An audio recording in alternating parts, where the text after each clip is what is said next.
again, I'll introduce myself and we'll run into the presentation. So I've been doing big data when it was small, and now it is bigger, and it will get bigger, as you have heard from Mr. Richard. For 15 years, analyzing data sets running from army mobilization to telecoms to retail. And most recently, for the last 5 years, we've been analyzing all the big data in the cloud infrastructure. This is high-performance computing. Most of our computing clusters usually have upwards of a few hundred servers spun up and put back down, all within an hour. So that's my background, just to give you an idea. Before that, I was with a company called MicroStrategy, which is a BI vendor, so I know a lot about data warehousing. So one of the things we'll talk about is how this is going to be different from data warehousing. So I'm going to actually pause now and ask you guys for what do you want to learn from this presentation. And I'll keep a mental note of that, and as we go through it, we'll try to answer some of those questions. It's a lot easier than waiting for questions at the end if I already know what you want to hear or what questions you have. So who's going to be the first with a question that you want to answer or learn about in this presentation? Anybody? Yeah, the moderator always has to help out. Yeah, I also have a question here. So we already heard today in the morning that the big data is not actually big yet. How do you see the situation? Okay, so how big is big? So that's a good question. We'll tackle that. Really? Nothing? What's the best way for individuals and businesses to utilize big data? What is the best way for individuals and businesses to utilize big data? So how do I use it? Another great question. We actually will tackle that. What else?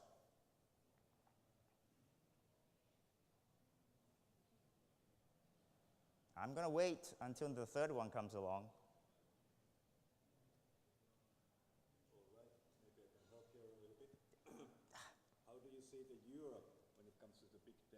Against the competitors, West United States and East Asia. Okay, so how does Europe play geographically compared to the other two bigger regions? Question?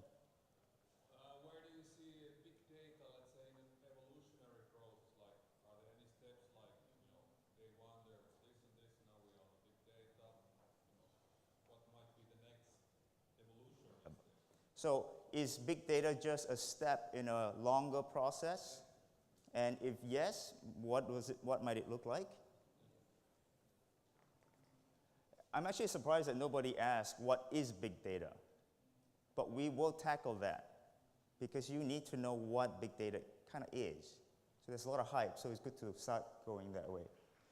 All right, so we'll get going.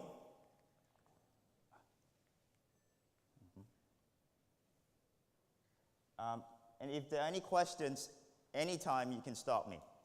So we'll start off with what is big data, because it's good to get a grounding. Everybody talks about you get more and more data. That's great. So number one, you get a lot of data. I call it the 3 M's, and you can make up different words for it. One is, what's going on with my, one is mountains, meaning you get a lot of it. So you ask, where is it coming from? Now in the trenches, we don't talk about general, just a lot of data. We talk about tangibles. So there are pictures, there are machine log information, there's always sensor information, your physical documents, what you're measuring. If you're in the telecom business, for example, there's RFD towers or cellular towers. You have tracking where all the phones are. That's one kind of big data. If you're in finance, you could be looking at your trail of where all your loan people are actually spending time on the internet. That's another trail of data. If you are in science, let's say agriculture, your big data might be what is the weather at this point in time, looking at the sensor of the roads to see if there are any cars coming by the agricultural fields. It could be something as simple as looking at the insect population in the adjacent county, because that's also important for agriculture. So there are all kinds of data that you will deal with, and each individual point will add up to a lot. So what is big? How big is big? The truth is, it will get bigger. You won't really know. So trying to figure out the volumes doesn't actually help. What you do have to know is it will get bigger. So whatever you plan for now, just plan that in a couple of years, you will need more of that. So I don't know how many of you remember the days when 56K modems was very fast. You do, excellent. And before that, I had a 24 baud modem. That was very fast too. But now T1s are useless. They're too slow. T1s would not have streamed that video you just saw, right? So one characteristic of big data, lots. Number two, big data is messy, all right? So the screenshot on the left is an example of a machine output. Completely impossible for anybody to interpret easily. It's ugly. Secondly, it's also missing all the time. So the sensors that we talked about are unreliable. At the same time, they get dropped after 6 months, which is what Alex says. You use a wearable for 6 months, you stop. So your data is very messy. When you look at the insect population, for example, one day the wind is blowing and the sensors that's trying to read the insect population gets nothing. The sensors on the road, 3 of them may die, and for a couple of days you have no traffic information. So that's what big data is like. It's not clean. It's not like your checkbook where you know where you spend the money. In fact, most of the time, 20–30% of your data will be missing, will not be observable, may not be joinable. Totally useless to a human, but a gold mine for computers. The third M for big data is there tends to be a concept of mashing up. So in the history of data, all data is collected in silos, right? You collect, the insect data is collected by the pest control department. The traffic data for the farm is collected by the highway traffic authority. In the telecom example, a different one. So the cell towers are being collected by American Tower, which is the company that runs the towers, for example, right? The sale of these big cellular equipment, the data is tracked by an industry group which is completely unaffiliated with American Tower. When you're in finance, social media has a data set that you want to use to predict whether or not they will pay back the loan, but the bank knows whether you pay back the loan. Again, data sets are in different places. But big data, the general feel as we're moving forward is that they're all mashups. They look ugly. I mean, look at that cat on the bird. It's just terrible. Unexpected changes, unexpected mergers. So that's the characteristic of big data. 3 big ones. There will always be more different ways, but I want you to bear these 3 in mind because we will come back to it. Question? We tend to be kind of laggards here in Finland. Many people are, let's say, dubious about big data. Is it just a new slogan that the IT business is trying to put a nice wrapping around an old thing and remember what happened before 2K? Yes. Big thing, but nothing really happened. Right. So I think you just gave 3 really good arguments for IT sales business why you should do big data. What would be your argumentation on that kind of question or statement? So I would say that if I understand it correctly, is big data a hype or is it real? And I would say it's real, partially because I've been doing it for 5 years with my company. And at the end of this presentation, there's a case study from Sony, which you will see what they did. So it's good to have practical examples. So if you will table that for just a moment while we move forward, you see. But your point about it being an IT sales pitch is well taken. In fact, very commonly, you will have people saying, oh, it's a data warehouse. Hey, I have a data warehouse. Take all the data, put it into the data warehouse. So I lived in the data warehouse world for about 10 years. So I know what that world looks like.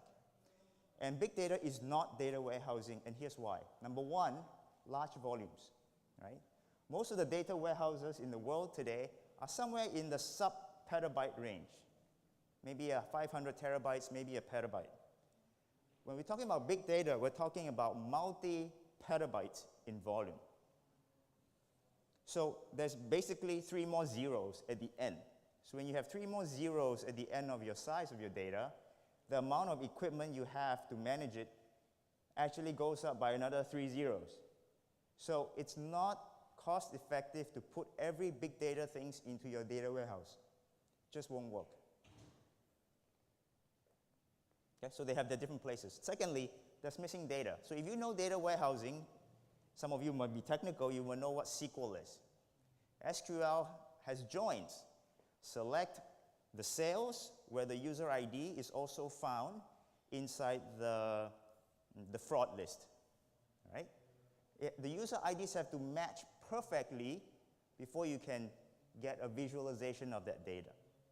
Well, guess what? In big data, the user ID may not be completely there. As the data was being transmitted, somebody stepped on it and it's gone. So in big data, the data referential integrity is very poor. Right? So you cannot join. So SQL will not handle it. You cannot say, select all the users who look like they might be in here as well, even though there's missing data. So there are technical problems with putting big data into data warehousing. Constant change. So with big data, because there are so many different types of data, you're getting new data feeds added all the time, very quickly. In a data warehousing world, the way you do that is you create an ETL process, a data definition language, then you write the SQL to load the tables, and by then you have 30 different new sources of data. You just can't keep up with it. And the same thing with algorithms. The way you analyze, let's say, text algorithms, text analysis. Text analysis was developed way, way ahead of it making it into SQL. So if you want to analyze, let's say, picture recognition today, forget about it. It's not in SQL. Of course, you can write extensions, but then you'll be writing code to do it. So it is vastly different from data warehousing. You can't just jam the big data into your data warehousing infrastructure. All right, so the interesting thing about big data is that if it doesn't go into your data warehousing infrastructure, it has to go somewhere, right? And currently, in the current, as Mr. Richard says, look for the future in the present. In the edge cases, all the data is now living in the cloud and is being crunched in the cloud. So when you compare and you marry the big data with massive amounts of computation that you can turn on, there are some new things that pop up, and we'll talk about these three right now in a couple of slides. Right? Just quickly, one of the things that happens is you may know what is going to happen, but you don't know why. Right? We'll talk about that. We'll talk about experts that are now different. And what does it mean to be a human expert versus a computer expert? We'll talk a little bit about new skills. So I think we had good initial ground setting by Doug Richard. Now we can actually dive a little bit deeper in. Okay? So any questions so far? Besides the ones that have already been raised. We'll get to the usage, I promise. And we'll get to the country one, I promise. Actually, one question. Do you also see this as a field that is going to affect how we study the things and what we study at schools and universities? Do you think that the mathematics and statistical analysis, that type of information will be more relevant than it was previously? So the question is, will big data affect what you study in schools and what is being emphasized in schools?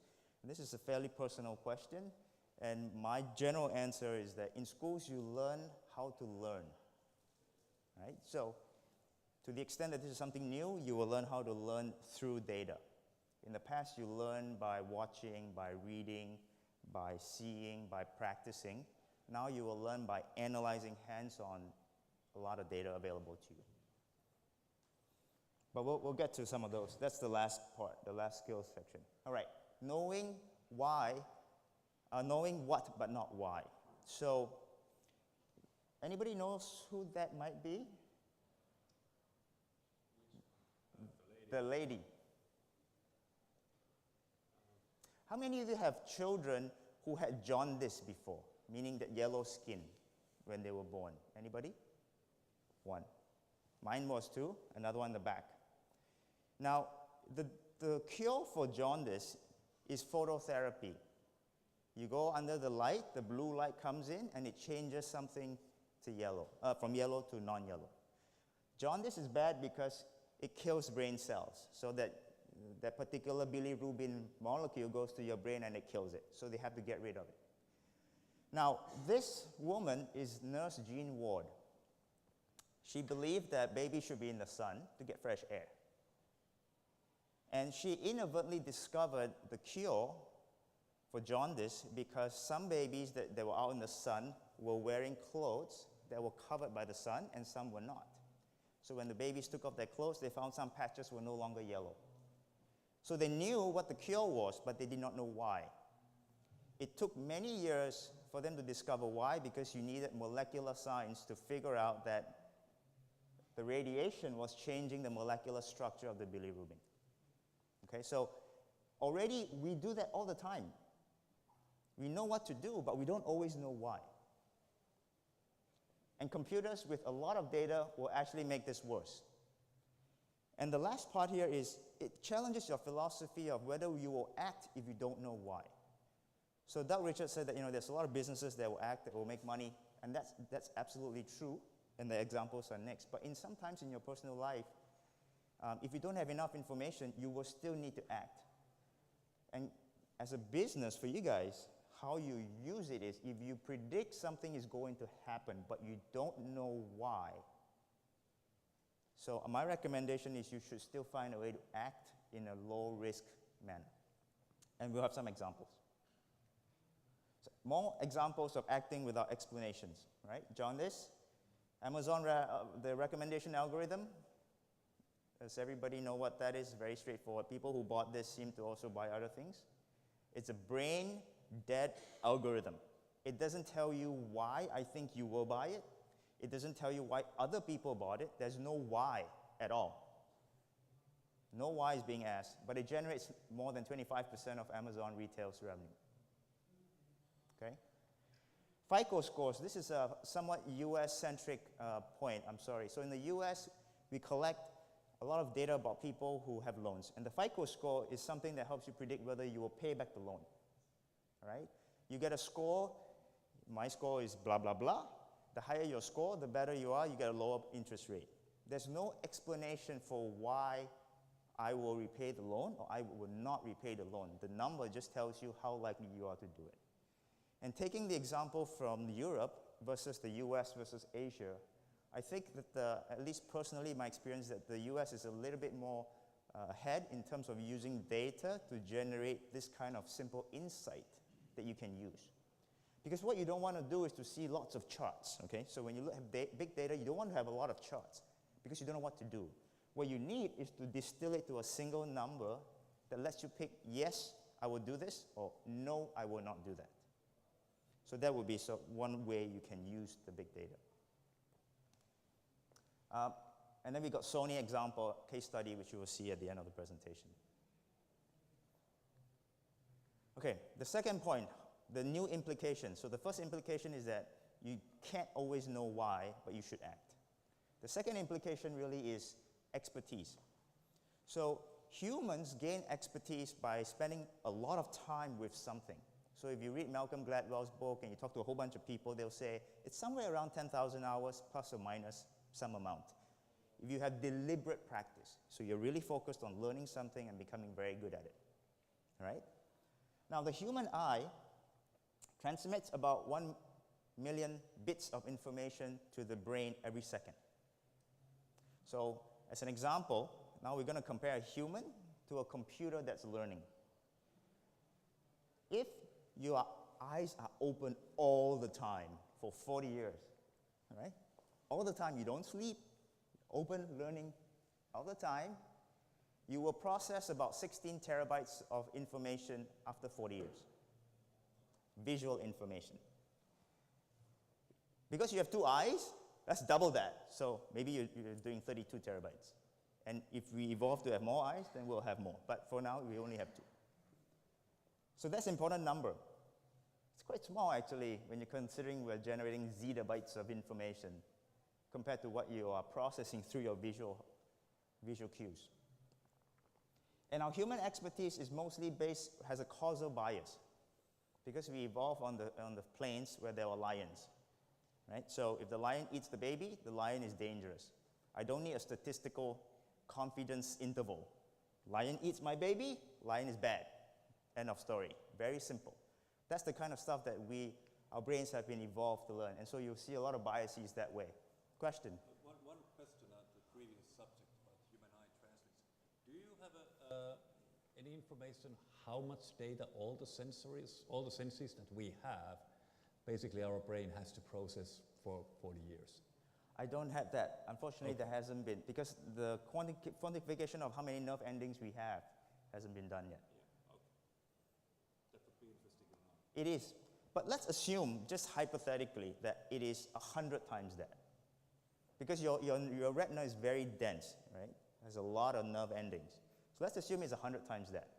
So it will be 3 petabytes over 40 years. Now, in 2010, the US Army put together a few thousand PlayStation 3s, Sony PlayStation 3. Put them all together and you create a supercomputer, right? So this has some games components, so I'm going to mention some games-related thing. So you can make a supercomputer out of PlayStations, a few thousand of them, 1,700. And guess how long it takes for that supercomputer cluster to process 16 terabytes of data? Anybody? Less than a second. Any more? 1 millionth of a second. The answer is about a quarter. So a supercomputer cluster made up of game PlayStations, Sony PlayStations, about 1,700 of those, will process what your eyes process in 40 years in a sub-second. Right? So as an expert, your human expert takes 40 years to accumulate the same amount of information. The computer can input that same information, maybe not learn as well as you can, but at least can input and process it in a fraction of the time. So imagine now if you have a lot more data, you can feed a lot more information to the machine so that the machine can learn a lot more based on a lot more information than what a human can. So that means you're going to have a new class of experts that are not humans, right? And the obvious one that you all have heard about perhaps is IBM Watson. But what you may not have heard about is what is the most recent thing that they're trying to do and how they're training that machine to be an expert in medical diagnosis. So this was taken from April. They have read through the 2 entire research papers, databases, read through. Basically, they've input everything, created semantic maps, did mappings along all the different entities, merged everything. Right? They've read all the records at Sloan Kettering. Sloan Kettering is a large cancer center in the US, one of the top 3. And they have been analyzing all kinds of textbooks, reading the textbooks, and working with clinicians. So clinicians are just basically doctors and health professionals. And basically training the machine. Now, for one human to try to do that is just impossible. Right? So more data humans cannot process, computer can process. So maybe computer can become the expert. So this is something that is going to happen. It's actually happening already here. So in your fields, in businesses, all right? So how do you use this? How do you use this idea? If you have an area in your business where you have a lot of information that if you said to a human, go and learn about our 35 million customers, I want you to learn everything about their user profile and report back to me the 65,000 segments that are the best for selling a particular product, as an example. If you're giving that one person that much data to process, it's very unlikely that he or she will be able to do a very good job very quickly. That kind of problem, a lot of data, more than a human can absorb, is better if you feed it to a machine. So that's an example. Creating segments is a perfect example. In this particular case, they are training IBM is training the machine so that if you present it with some symptoms, I have this headache plus yellow hair and blue eyes and some other things, it will come up with a good enough prediction on what might be wrong with you. 5 or 6 different things you should check out. Okay? So the next part here is going to be a little bit tricky, and I think it will require you guys to mentally change your mind a little bit. So all of us run businesses or organizations. Essentially what you do is you take inputs, you organize them, you bring them together, and you create outputs and products and services. And typically what you use, in the data center world, I learned not too long ago, what you're actually using is real estate. You can also, in the mining world, you're taking raw dirt and you're creating silver out of it, for example. Now, in the US, what's beginning to happen is that people are beginning to realize that data is actually part of the resource chain that goes into the processes. It's not something you think about because you're collecting it just for fun, but rather it is the raw material from which you start. So think about that. If it's the raw material that you use, that means you need to have a process to go and get the raw material. You need procurement, right? It also means you need a way to inventory this thing, because if you buy something as a resource, you want to know how much of it you've got. You also start to have interesting things such as, what's your usage? So if you went to get capital, for example, you have a cost of capital and an ROI. Well, if you went to buy data, how would you figure out the ROI from that data? And what is the cost of that data? So once you start thinking of data as a resource that you're using as part of your business process or organizational process, you start to realize you need to organize it a little bit differently. I'm going to come back. I'm going to come back to that. Okay. So as a resource, data is actually a very different kind of resource than what you're used to. Why? Because a resource of data is not like silver, where you use it and it's gone. It's not like you are taking wood and you convert it into paper and then it's gone. You can only use it once. Or it's not like a phone that you use to do something, put it into an electronic device that has a phone in it, and you ship it. It's gone. Data has multiple users, and it can be reused over and over again. Okay? It's very different.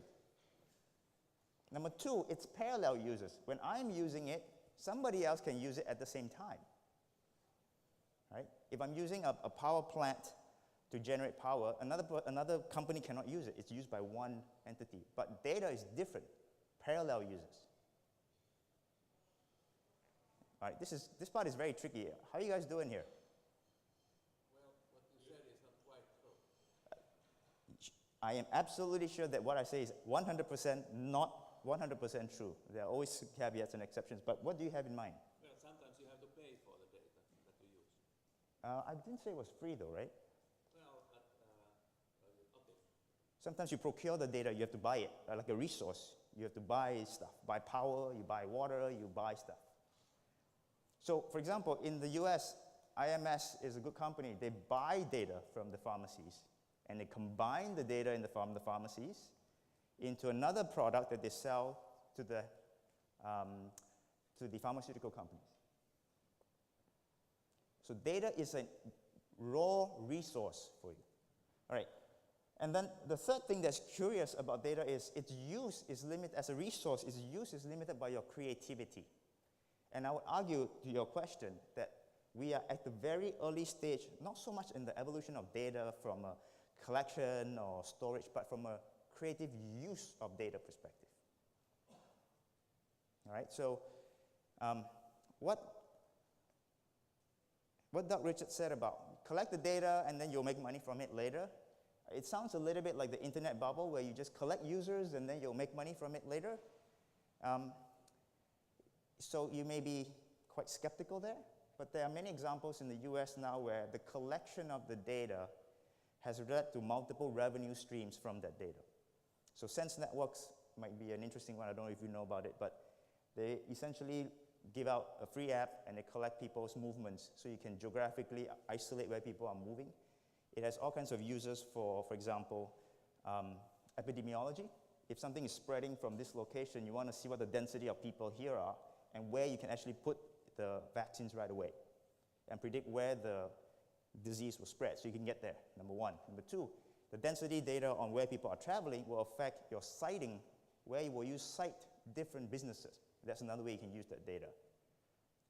Public officials may want to see what is the best place to increase the traffic flow based on where people are going. So there are many ways to use that data, but it's all limited by your creativity. So that's why it's very common now in Boston anyways, and other parts of the US, to have basically open data hacking sessions. So as an example, I live in Boston. The city of Boston has routine hacking sessions where they organize a place like this, people come in, they give them access to free data on the public services. Everything from here's the train schedule to how many people are getting sick in which hospital, what's the birth rate. All that information is made available to any hacker, and you can create any app you want. Why? Because data is a resource, and you need to learn how to use the resource. And this is the best part, future users. You have no idea, you may be using something now, but you may imagine a future use in the future, which you don't even know about, which means you got to keep it. So again, another reason why this is not data warehousing is because in data warehousing, you do archival strategy. After 2 years, 3 years, you take it out of the data warehouse and you put it into tapes or something like that. Well, what if you need it later? It's hard for you to bring it back from tapes, right? So very different. So the man on the right is Matthew Maury. He's from the 1800s. He's a U.S. naval officer. And the reason he's there is because I wanted to highlight how he used a piece of data to create something brand new. And it highlights all of these different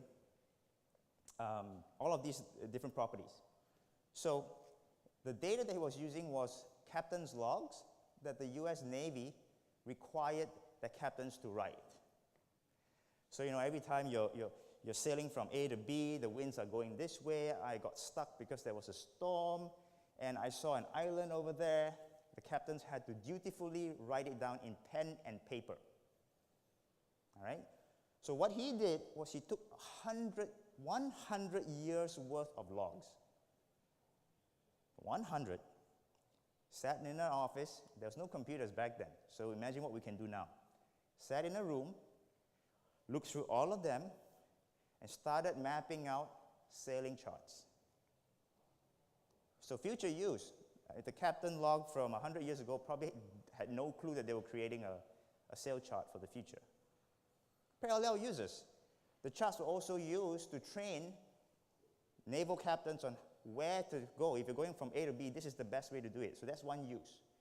He decided to use it to collate all of it to see statistically where the winds are blowing. Right? Limited by creativity. Of course, he came up with a creative way, and this is the chart that he actually came, and it became standard for all US and international naval charts. Again, data, not sensors, not wearables, old-fashioned, messy data, handwritten on text. I'm pretty sure that Google hasn't digitized it yet.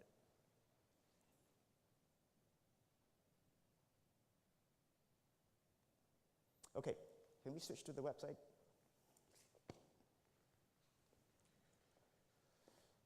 Okay. Anybody know what Zillow is? I know there's some US folks here, so you probably know Zillow if you're in this room. But if you're in the US, you probably don't care about big data because it's old news in the US. No? Okay. If you're in the market to buy a house in the US, you go to Zillow. Because when you're buying a house, you need a lot of pieces of information to make your decision. How much does it cost is only one part of it. What does it look like is another part of it. What does the neighborhood look like is another part of it. What is the taxes on it is another part of it. You also care about, is there the prices going up or down? What's the future value of the house? You care about schools. If you have kids, you care about the school that your kids may be going to. So what Zillow has done, which I'm putting up as an example of a mashup, is exactly that. So I'm going to walk up to the stage.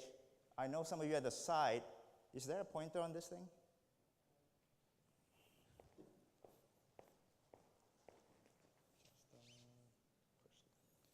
All right, which one?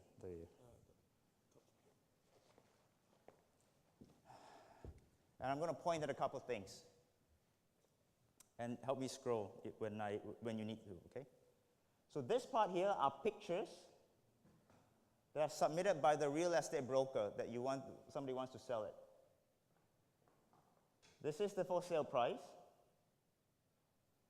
This information is pulled up from the house and plan record. So whenever you build a house, you need to submit plans to the government to get it approved. So that's pulled from there. An estimated mortgage is pulled from banks and what the current loan rates are. And if you have logged in, which I have not, it will take your personal credit score, remember? Credit score from earlier. And use it to calculate what your estimated mortgage is.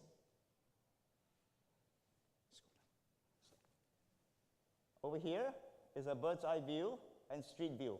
That's from Google, Street View. So you can see what your neighbors look like without having to go there. At least when the pictures were taken. Scroll down. Scroll down. Okay. Zestimate. How much is this house going to be worth in a couple of years? Or currently? Is it overpriced? Is it underpriced?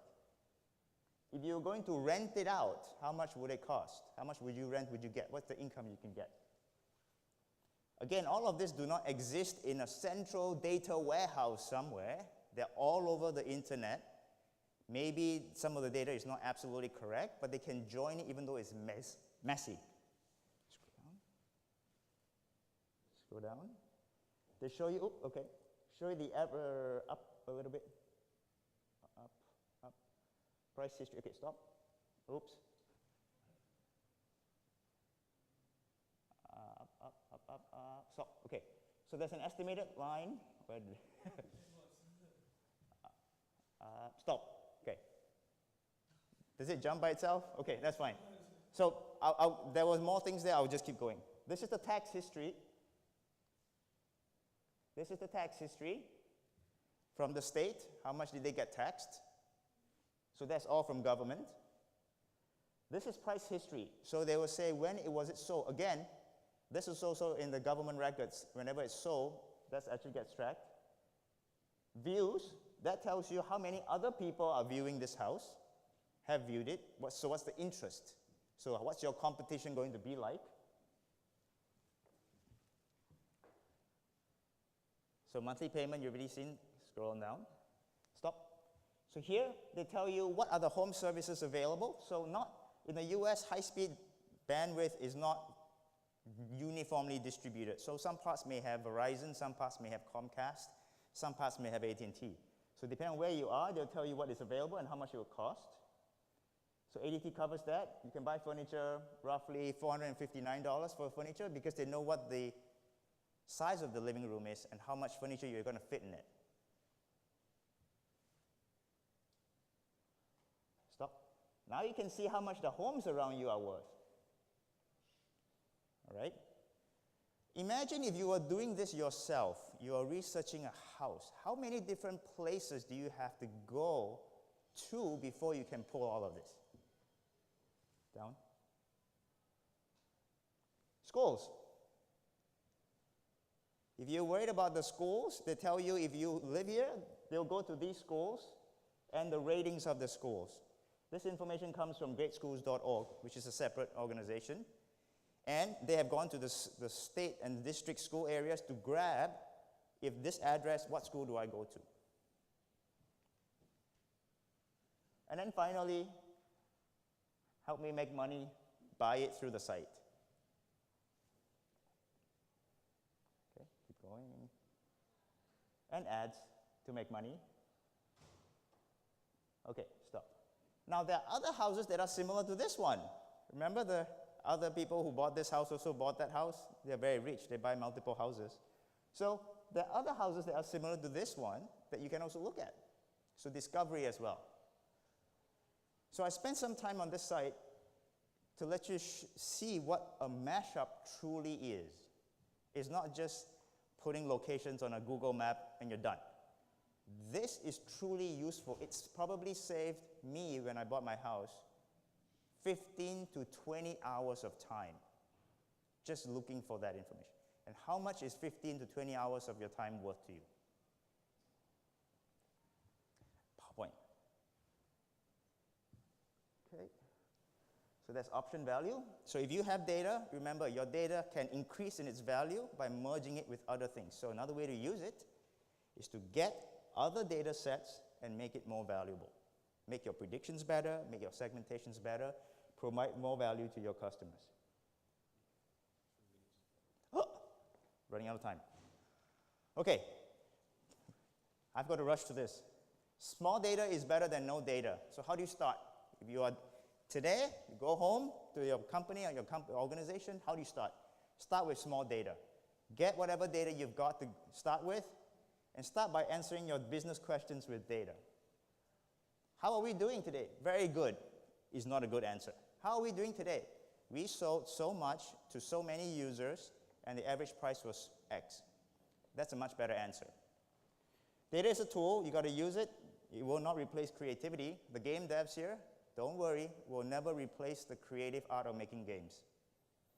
And then this is the last point I had made earlier. Big data tools are good where you have a lot of data that you need to look at. Okay? If you have very few amounts of data, if you're trying to analyze the competitive 5 movies that have come out already, you want to analyze it, there's not a lot of data there. You don't need big data. A human can look at the 5 movies and do an analysis very quickly. All right. Manage data like a resource. Here's an example with human resources. So in a human resources division, you will have VP of human resource. You have KPIs like attrition rate, etc. You will have monthly surveys, performance reviews. The HR department generally offers benefits management, recruiting. They manage the employee directory. And there's a professional development, Society of Human Resource Professionals. If you are in big data and you're going to treat data like a resource, you've got to have something similar for all of these. Maybe a chief data officer. Maybe a KPI would be a data use index. How much of the data is being used to drive processes? You can survey the company on data literacy. That will be one of the things you want to track. You want to increase data literacy. Maybe your services you offer in the data division is workshops, classes, specific kind of analysis if people want it. You're responsible for assets inventory, so keeping all your data assets inventory, you know where they are, just like an HR person knows who's an employee and who's a contractor. And there are some professional organizations right now, Data Science and Dharma International. So those are some certifications you can take. I'm going to move, sorry, because we've got a case study. Now, this entire case study was approved by Sony.